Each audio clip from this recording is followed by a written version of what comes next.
Hi all, it's Steve Howard here from Watercare alongside Carol McNutt. We're part of the Raglan wastewater treatment plant consenting project, and I'm just going to give a July update on where things are at. It's been a busy few months, and so it's really a good time to give everyone a look at what we're up to and just keep everyone up to speed. So in front of you, there's three major areas that I'm going to cover today. And we're talking particularly about the land discharge work stream, which is the priority work stream at the moment. We've gone through other work streams in the past, really we've been able to make a lot of headway with this work stream. So I'm going to cover a discharge update, a conveyance description, and a treatment update. And I'm going to use that little circle there just as for all my videos here on, just to keep these things separate. So for the land discharge, the first screen, I've just highlighted the last screen that I provided for the update. We were still at a point of just highlighting the preferences for a land discharge scenario, included public and private, and now we've sort of really had a breakthrough in being able to work in good faith alongside large property owner and really investigate the ability to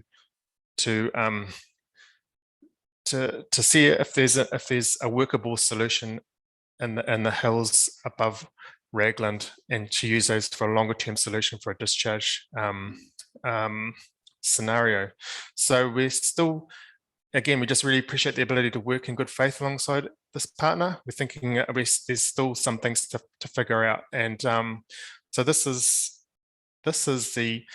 the general location that we're talking about. It's in those younger volcanic soils which we've talked about, the orange and the 50, and it's approximately about a 50 hectare site that you can see there. That wouldn't be all subsurface drip fields. There's some really good plateaus that will be useful for a high rate discharge, some lower sloping areas which could be a slower rate, and also some areas that can be rehabilitated, and some offset mitigation, some waterways.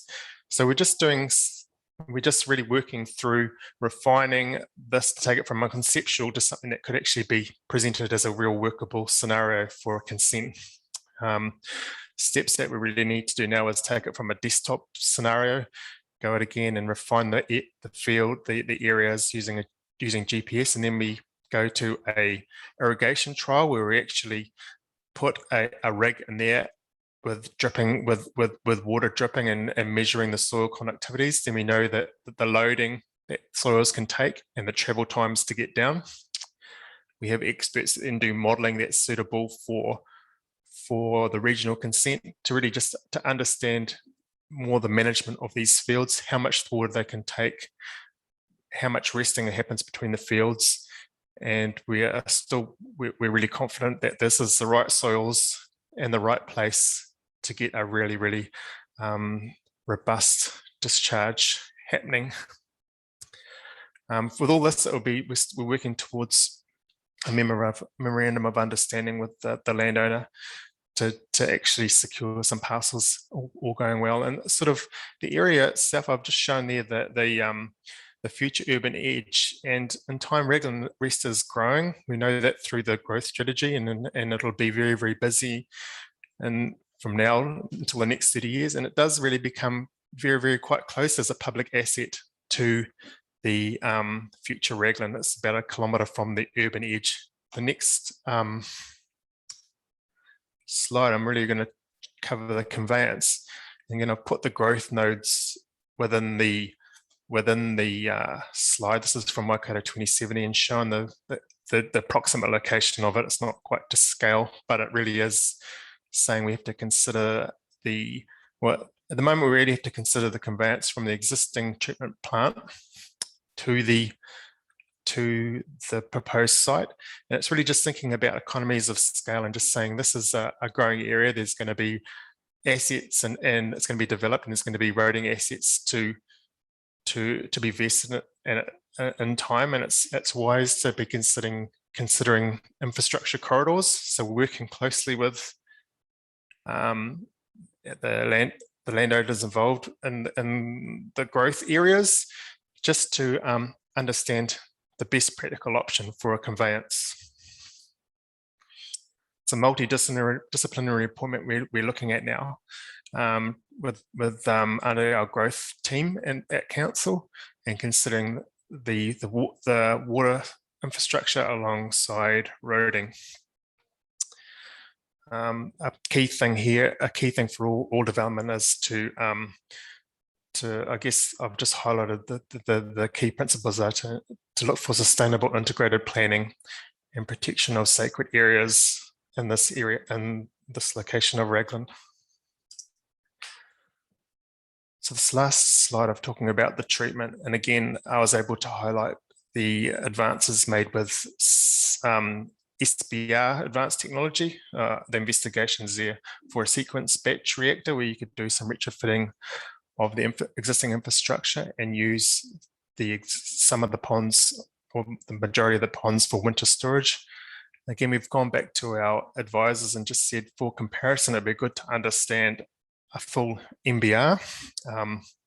There's pros and cons, but we know that for each.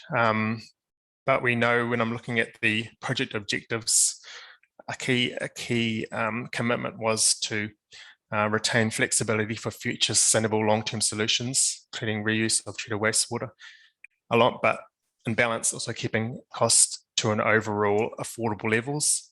So these things have to be considered, and the next step for us is to complete a business case for the Water Governance Board, and part of that is always to have the waivers that we go back to the community in Hapu with the technical advice. So that is progressing, and we'll be able to give greater updates the next month or two. And so this really is just a very broad brush description of what we've been working on the last couple of months. Nothing has been standing still. There's just a few moving parts.